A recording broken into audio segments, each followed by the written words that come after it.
Hello friend, आज हम भारत में राष्ट्रवाद चैप्टर का पार्ट 2 लेकर आए हैं।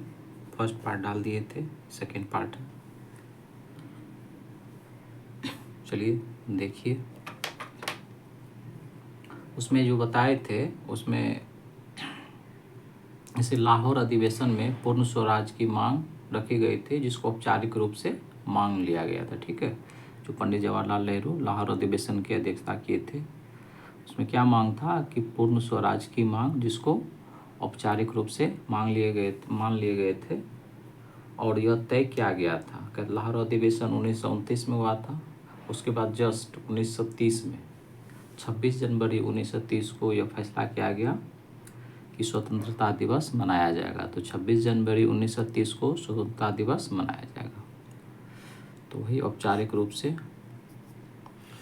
लाहौर अधिवेशन के मांग को मान लिया गया था। ठीक है, और यह तय किया गया 26 जनवरी 1930 को स्वतंत्रता दिवस मनाया जाएगा। अब देखेंगे यहाँ सविनय अवज्ञा आंदोलन। सविनय अवज्ञा आंदोलन गांधी जी शुरू किए थे और ये साबरमती आश्रम से चलना शुरू किए थे 78 अनुयायी के साथ। ठीक है, और दांडी पहुँचे थे। 240 किलोमीटर पैदल चलकर दांडी पहुँचकर और वहाँ पे समुद्र के किनारे जाकर वहाँ समुद्र के पानी को सुखाकर नमक बनाए और इस तरह अंग्रेज के कानून को तोड़ के दांडी पहुंचकर नमक बनाए और सविनय अवज्ञा आंदोलन शुरू किए। मतलब 78 अनुयायियों के साथ चले थे। कितना किलोमीटर? 240 किलोमीटर चलकर कहाँ पहुँचे? दांडी। चले कहाँ से थे? साबरमती आश्रम से पहुँचे दांडी। 24 दिन तक हर रोज़ 10 मील चले थे। 24 दिन हर रोज़ 10 मील चले थे और 6 अप्रैल को दांडी पहुंच गए और नमक बनाया। यहीं से सविनय अवज्ञा आंदोलन शुरू होता है। ठीक है, तो कितने अनुयायी के साथ? 78 अनुयायी के साथ साबरमती आश्रम से गांधी जी गांधी जी के आश्रम से 40 किलोमीटर चलकर दांडी पहुंचे। दांडी कहाँ पे है? गुजरात में है। ठीक है, और 24 दिन हर रोज़ 10 मील चले थे। ठीक है, कब पहुँचे? 6 अप्रैल को दांडी पहुँचे और नमक बनाए। ठीक है, यहीं से सविनय अवज्ञा आंदोलन शुरू हो जाता है। चलिए नेक्स्ट जो अभिव्यय है, याद करने वाला फैक्ट है।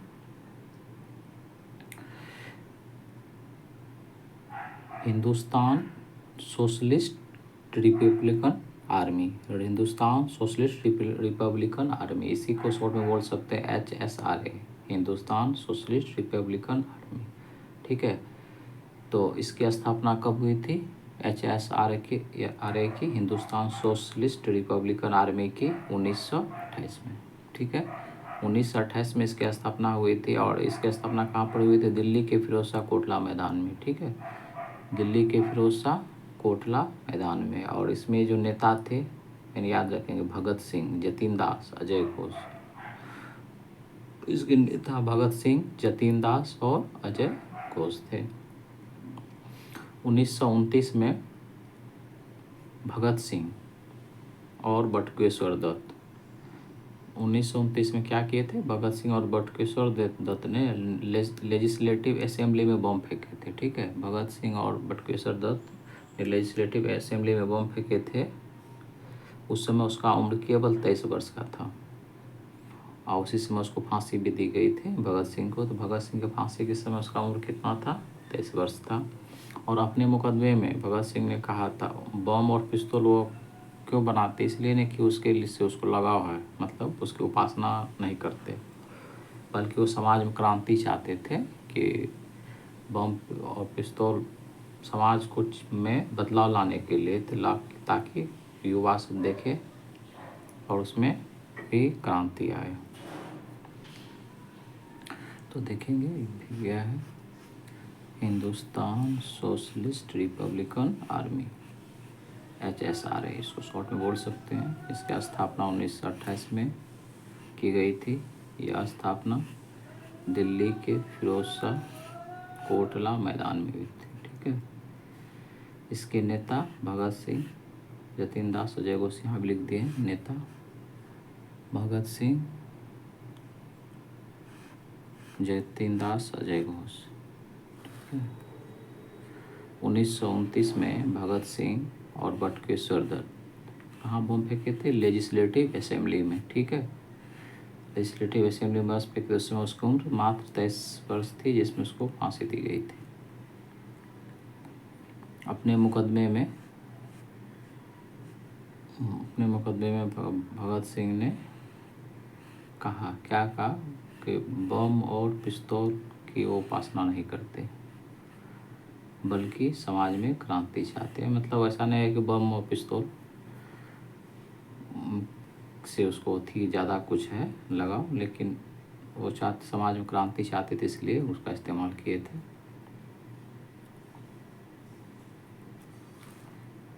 चलिए आगे समझेंगे। 1920 ईस्वी में भारतीय औद्योगिक व्यावसायिक कांग्रेस, 1920 में जो है भारतीय औद्योगिक और व्यावसायिक कांग्रेस को ऐसे बोल सकते इंग्लिश में Indian industrial and commercial Congress की स्थापना हुई थी। भारतीय औद्योगिक और व्यावसायिक कांग्रेस का स्थापना 1920 में, और 1927 में, याद रखें, जिसको फिक्की बोला जाता है, तो उसका फुल नाम है भारतीय वाणिज्य एवं उद्योग परिसंघ, हिंदी में उसे federation of India chambers of commerce and industry की गठन किया गया था 1927 में। तो 20 में भारतीय औद्योगिक एवं व्यावसायिक Congress, Indian industrial and commercial Congress, जबकि 1927 में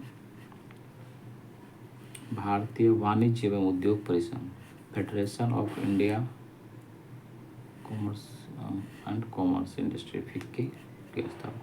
फिक्की का स्थापना कब हुई? 1927 में, और भारतीय औद्योगिक व्यवसाय कांग्रेस की 1920 में।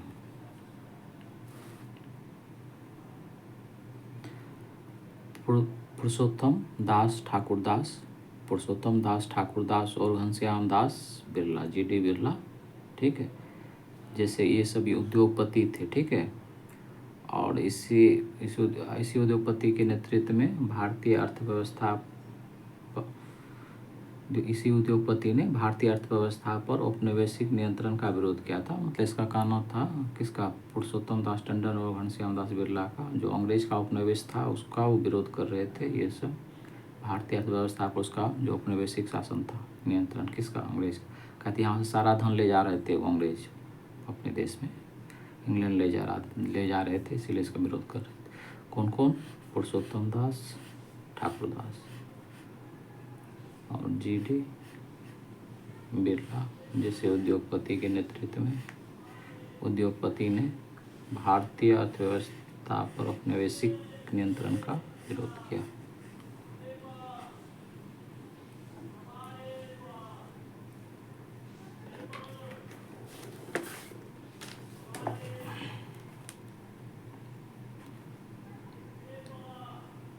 चलिए, यहाँ से गांधी जी संबंधित है, इम्पोर्टेंट है।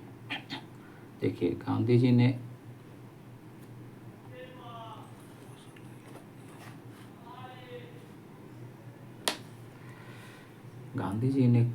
कहा कि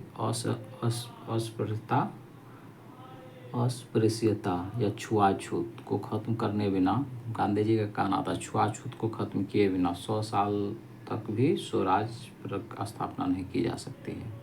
ठीक है। गांधी जी का कहना था छुआछूत को खत्म किया जाए, नहीं तो 100 साल भी हो जाएगा तब भी हम स्वराज में देश को आज़ादी नहीं मिल सकती है। उन्होंने अछूतों को हरिजन कहा, हरिजन नाम, तो अछूतों को हरिजन नाम किसने दिया? तो गांधी जी ने। हरिजन मतलब हर ईश्वर का संतान, हरि का जन मतलब हरिजन, ईश्वर का संतान बताया। तो ये क्वेश्चन पूछ सकता है, किसने कहा था छुआछूत को खत्म किए बिना 100 साल तक भी स्वराज की स्थापना नहीं होगी? तो गांधी जी। ठीक है। फिर वही अछूतों के लिए अम्बेडकर तो थे ही, तो 1930 में दलित को दमित वर्ग एसोसिएशन में संगठित किया। दलित को दमित वर्ग, दमित मतलब शोषण, दबाव, दमित शोषण वर्ग, दमित वर्ग एसोसिएशन में संगठित किया। कौन? अम्बेडकर। दलितों के लिए अलग निर्वाचन क्षेत्र का सवाल, मतलब जहाँ द्वितीय गोलमेज सम्मेलन हुआ था तो वहाँ पे अम्बेडकर भी पहुँचे थे, फिर गांधी जी भी पहुँचे थे। तो अम्बेडकर जो है, अम्बेडकर दलितों का आवाज़ उठाने के लिए गए थे और गांधी जी भी पहुँचे थे। दोनों वहाँ इसी सांप्रदायिक मुद्दे को लेकर बात नहीं बनी दोनों में, इसलिए द्वितीय गोलमेज सम्मेलन सब असफल हो गया और गांधी जी वहाँ से आ गए थे द्वितीय गोलमेज सम्मेलन से छोड़ के। और जो है ना, फिर इसी विरोध में वो पूना के में जो है ना, फिर धरना पर स्थल पे बैठ गए थे पूना के जेल में, और वहाँ पे धरना स्थल बैठ गए। तब तो बहुत दिन तक धरना स्थल पर रहे। तब सब अम्बेडकर को समझाए तो अम्बेडकर गांधी जी के बीच तब फिर अंत में एक समझौता हुआ सितंबर 1932 में पूना में। पूना समझौता जिसको कहता है, पूना पैक्ट, और उसमें गांधी जी फिर हस्ताक्षर किए। फिर वहाँ पे हरिजन को जितना आरक्षण देने की बात कही थी वहाँ पे समझौता हुआ था। तो यही गांधी जी, महात्मा गांधी जी ने अस्पृश्यता, छुआछूत को खत्म किए बिना 100 साल में भी स्वराज की स्थापना नहीं की जा सकती। स्वराज की स्थापना नहीं की जा सकती। उन्होंने अछूतों को हरिजन यानी ईश्वर का संतान बताया।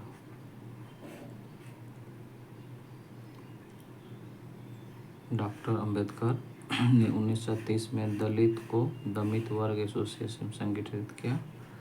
दलित के लिए अलग निर्वाचन क्षेत्र के सवाल पर द्वितीय गोलमेज सम्मेलन के साथ विवाद हुआ था। मतलब ये समझिए, अलग निर्वाचन क्षेत्र, मतलब अम्बेडकर का कहना था कि दलित जहाँ से खड़ा होंगे वहाँ पे वोट भी दलित ही करेंगे, अलग निर्वाचन क्षेत्र ही अलग मांग रहे थे, इसलिए गांधी जी उनका विरोध किए थे। अंत में फिर दोनों के भी समझौता हुआ और सितंबर 1932 में पूना में समझौता, इसको पूना पैक्ट नाम दिया गया। इसमें अम्बेडकर और गांधी जी का हस्ताक्षर हुआ था।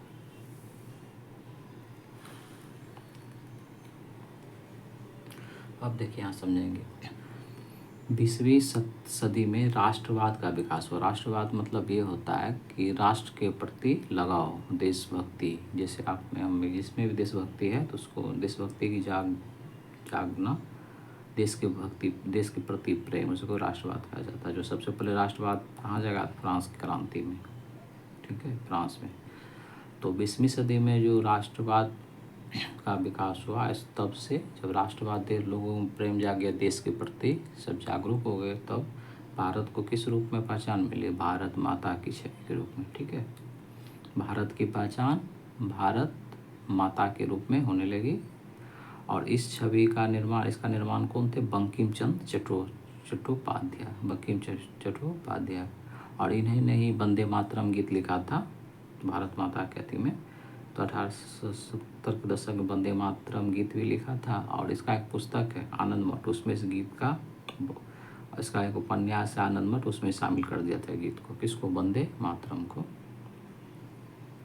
और वंदे मातरम गीत सबसे ज़्यादा कहाँ गाया गया था? जब बंगाल में स्वदेशी आंदोलन चलाया गया था, यह गीत बंगाल के स्वदेशी आंदोलन में खूब गाया गया, ठीक है। स्वदेशी आंदोलन की प्रेरणा से, स्वदेशी आंदोलन से ही एक और सीख मिला कि इसको अवनींद्रनाथ टैगोर ने भारत माता की छवि ही बना दी, चित्रित किया। और इस पेंटिंग में भारत माता को सन्यासिनी के रूप में दिखाया गया। मतलब अवनींद्रनाथ टैगोर ने भारत माता की एक छवि बनाई, चित्र बनाई, जिसमें भारत माता को एक सन्यासिनी के रूप में दिखाया गया, ठीक है। तो 20वीं शताब्दी में राष्ट्रवाद के विकास के साथ ही भारत की पहचान भारत माता की छवि के रूप में होने लगी। तो देखिए, 20वीं सदी में राष्ट्रवाद के विकास के साथ ही भारत की पहचान भारत माता की छवि के रूप में होने लगी। इस छवि का निर्माण कौन किए थे? बंकिम चंद्र चट्टोपाध्याय ने किए थे, ठीक है।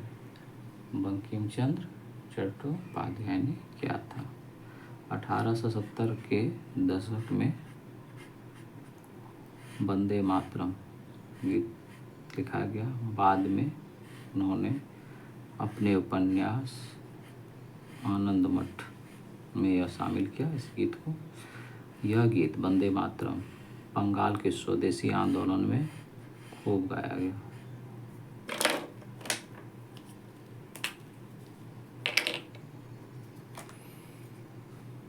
स्वदेशी आंदोलन की प्रेरणा से अवनींद्रनाथ टैगोर ने भारत माता की विख्यात छवि को चित्रित किया और इस पेंटिंग में भारत माता को एक सन्यासिनी के रूप में दर्शाया।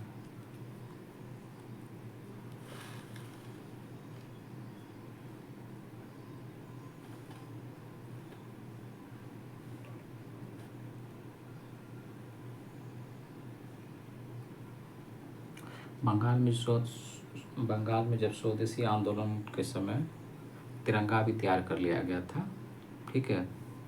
तो बंगाल में स्वदेशी आंदोलन के समय जो तिरंगा तैयार किया गया था उसमें ब्रिटिश भारत के 8 प्रांत का प्रतिनिधित्व कर रहा था उसमें तिरंगा में, ठीक है। कमल के 8 फूल, मतलब तिरंगा में 8 कमल के फूल बनाए गए थे जो 8 प्रांत को कमल के जो 8 प्रांत को प्रतिनिधित्व कर रहे थे। और हिंदू और मुसलमानों के प्रतिनिधित्व कौन कर रहे थे? एक अर्धचंद्र। उसी तिरंगा में एक अर्धचंद्र थे। पूछ सकता है आपको, जब बंगाल आंदोलन के समय अर्धचंद्र किसका प्रतिनिधित्व कर रहे थे? हिंदू और मुसलमानों के। और कमल का फूल तो ब्रिटिश भारत के 8 प्रांत का प्रतिनिधित्व कर रहे थे। और बंगाल में जो स्वदेशी आंदोलन के समय तिरंगा का कलर कैसा था? हरा, पीला, लाल। पीला, ठीक है, हरा, पीला, लाल। तो देख लीजिए, बंगाल में स्वदेशी आंदोलन के समय तिरंगा का कलर हरा, पीला, लाल तैयार किया गया था। इसमें ब्रिटिश भारत के 8 प्रतिनिधित्व करते हुए कमल के 8 फूल, याद रखेंगे कितने? 8 प्रांत, कमल के 8 फूल। और हिंदू और मुसलमानों के प्रतिनिधित्व के लिए एक अर्धचंद्र दर्शाया गया था जो हिंदू मुसलमानों का प्रतिनिधित्व कर रहा था। और उसके बाद ये तो बंगाल के स्वदेशी आंदोलन में तिरंगा को तैयार किया गया था हरा, पीला, लाल में। फिर गांधी जी भी ने 1921 तक स्वराज का तिरंगा तैयार किया, तो उसका रंग कैसा था? सफ़ेद, हरा और लाल, ठीक है। गांधी जी ने 1921 तक स्वराज का तिरंगा तैयार किए थे जिसका कलर था सफ़ेद, हरा, लाल था। और तिरंगे के बीच में चरखे दी गई थी, उसमें अर्धचंद्र था बंगाल वाला में और गांधी जी वाला में और चरखे दी गई थी। जो चरखा कौन सी का प्रतीक था? स्वावलंबन की, ठीक है। चरखा कौन सी का प्रतीक था? स्वावलंबन की। तो 1921 तक गांधी जी ने भी स्वराज का तिरंगा सफ़ेद, हरा, लाल था। तिरंगे के बीच में चरखे को जगह दी गई थी जो स्वावलंबन का प्रतीक था, जो स्वावलंबन का प्रतीक था।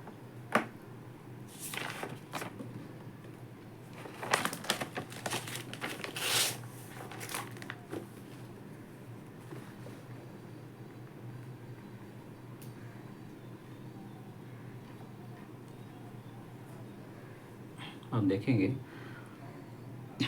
भारत छोड़ो आंदोलन के बारे में, ठीक है। तो 14 जुलाई 1942 को वर्धा में एक बैठक हुई, ठीक है, कांग्रेस की, ठीक है। वर्धा में जो बैठक हुई थी वहीं पे डिसीजन लिया गया था कि भारत छोड़ो आंदोलन चलाया जाएगा, ठीक है। तो भारत छोड़ो आंदोलन कहाँ डिसीजन लिया गया था? वर्धा में, ठीक है।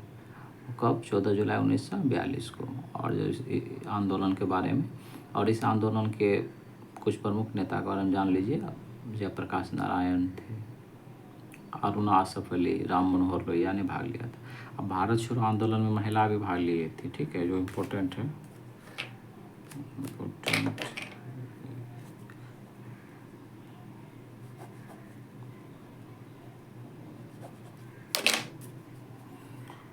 तो जो कुछ महिला भाग ली थी उसके बारे में जान लीजिए।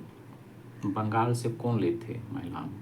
मातंगी हजारा, ठीक है। बंगाल से मतांगनी हजारा, असम से कनकलता बरुआ, ठीक है। उड़ीसा से रमा देवी ने भाग ली थी। बंगाल के स्वदेशी आंदोलन के दौरान, बंगाल में स्वदेशी आंदोलन के दौरान तिरंगा झंडा तैयार किया, तो पहले बता चुके हैं। बंगाल में जो स्वदेशी आंदोलन चला था उसमें तिरंगा झंडा तैयार किया। तो कब भारत छोड़ो आंदोलन, तो 14 जुलाई 1942 को वर्धा में, ठीक है।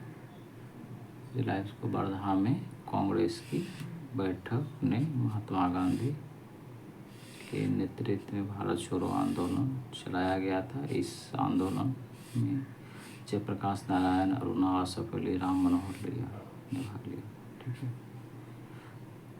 भारत छोड़ो आंदोलन में महिलाएं भी भाग ली थी, ने भाग लिया था। बंगाल से कौन लिया था, मातंगिनी हजारा। असम से कनकलता बरुआ, उड़ीसा से रमा देवी ने। बंगाल में स्वदेशी आंदोलन के दौरान तिरंगा झंडा तैयार किया गया था, ये तो बताया था रापीलाल, ठीक है। इसके साथ ही चैप्टर ये ख़त्म हुआ। जल्द ही नेक्स्ट चैप्टर लेके आएंगे 10th क्लास का। 10th क्लास ख़त्म होगा तो 11th के बाद फिर 12th। तो इस सब में जो है थोड़ा सा हैंड राइटिंग इसलिए गड़बड़ है। हैंड राइटिंग तो फास्ट में हैंड रिटन नोट्स बनाए थे पहले, तो ये ध्यान में नहीं था कि इस पर डालना है यूट्यूब चैनल पर, लेकिन अब जो चैप्टर आएगा तो उसमें हैंड राइटिंग सही रहेगा। 11th में भी थोड़ा सा गड़बड़ होगा 11th 12th का, लेकिन कुछ में सुधार किए हैंड राइटिंग को। आज 6 to 8 का जब डालेंगे तो उसको अच्छे से नोट्स बना के डालेंगे, तो इसलिए। लेकिन जो भी है इसमें पूरा एग्ज़ाम की दृष्टि से इम्पोर्टेंट पॉइंट है, उसको आप अपने सब अच्छा से नोट्स बना लेंगे अपने कॉपी में, तो फिर आपको याद करने में अच्छा रहेगा। Thank you.